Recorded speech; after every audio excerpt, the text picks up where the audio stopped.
मेरा प्राइवेट पढ़ाई तो शाम 8 लास्ट दिखे परीक्षा लगे থেকে আমাদের সম্পর্ক আছে। বিয়ের দাবিতে শিক্ষকের বাড়িতেই অনশনে বসেছেন তারই প্রাইভেট শিক্ষার্থী নবম শ্রেণীর ছাত্রী। প্রাইভেট পড়তে গিয়ে সেই শিক্ষকের সাথে একান্তভাবে সময় কাটিয়েছেন এই ছাত্রী। তোমাকে বিয়ে করবো না, আমার কাছে বিয়ে করার জন্য মানুষ আছে, মানে বলি নাই তো ভালো তো তোমারও লাগছে আমারও লাগছে, অসাবধানতা বশত অন্তঃসত্ত্বা হয়ে পড়লে ভ্রূণ হত্যাও করে এই শিক্ষকের কথা অনুযায়ী। এই মেয়ে ওই ছেলের কাছে শিক্ষক অন্য কাউকে বিয়ে করেছেন এটা মানতে নারাজ জান্নাতুল দাবি করেন অষ্টম শ্রেণীতে পড়ার সময় তার প্রাইভেট শিক্ষক নজরুলের সাথে প্রেমের সম্পর্ক তৈরি হয় তার। मेरा प्राइवेट पढ़ाई तो शाम 8 लास्ट दिखे परीक्षा लगे থেকে আমাদের সম্পর্ক আছে। পরবর্তীতে প্রাইভেট পড়তে গেলে একাধিকবার সেই শিক্ষকের সাথে শারীরিক সম্পর্কে লিপ্ত হন এই জান্নাতুল। ছাত্রী জান্নাতুল এবং শিক্ষক নজরুলের এই বিষয়টি এলাকাবাসীর কাছে জানাজানি হলে সকলের ভিতরেই সমালোচনার সৃষ্টি হয়। বিষয়গুলো নিয়ে আর কি স্যাররা একটু আলোচনা করছে এলাকার মানুষও। গত 1 মাস জান্নাতুলের সাথে যোগাযোগ বন্ধ করে অন্য কাউকে বিয়ে করেন শিক্ষক নজরুল। আমার সঙ্গে যোগাযোগ ছিল গেছে সামনে 15 তারিখ পর্যন্ত।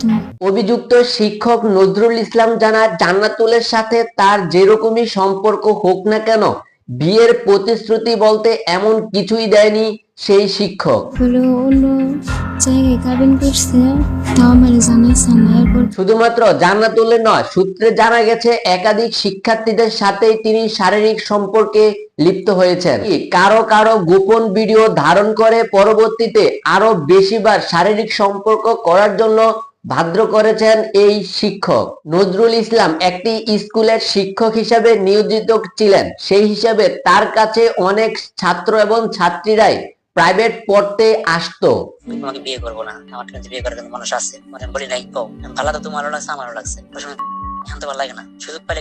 স্থানীয়রা জানেন প্রাইভেট পড়তে আসায় দুজনের ভিতরে শারীরিক সম্পর্ক এবং প্রেমের সম্পর্ক তৈরি হয়।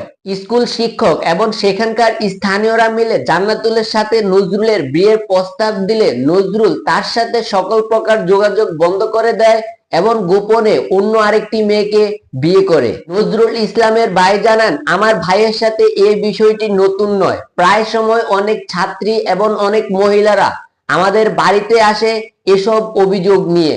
জান্নাতুল দাবি করেন তিনি যখন অন্তঃসত্ত্বা হয়ে পড়েন তখন এ বিষয়টি তিনি নজরুলকে জানান। পরবর্তীতে নজরুল বিভিন্ন ব্ল্যাকমেইল এবং এলাকাবাসী জেনে যাবে এই বিষয়টি ভয় দেখিয়ে ভ্রূণ হত্যা করে। ছাত্রীর সঙ্গে এমন ঘটনার জন্য তদন্ত সাপেক্ষে বিচারের দাবি জানিয়েছেন সেখানকার স্থানীয়রা। এ বিষয়ে জান্নাতুলের মা লাভলি বেগম থানায় একটি সাধারণ ডায়েরিও করেছেন।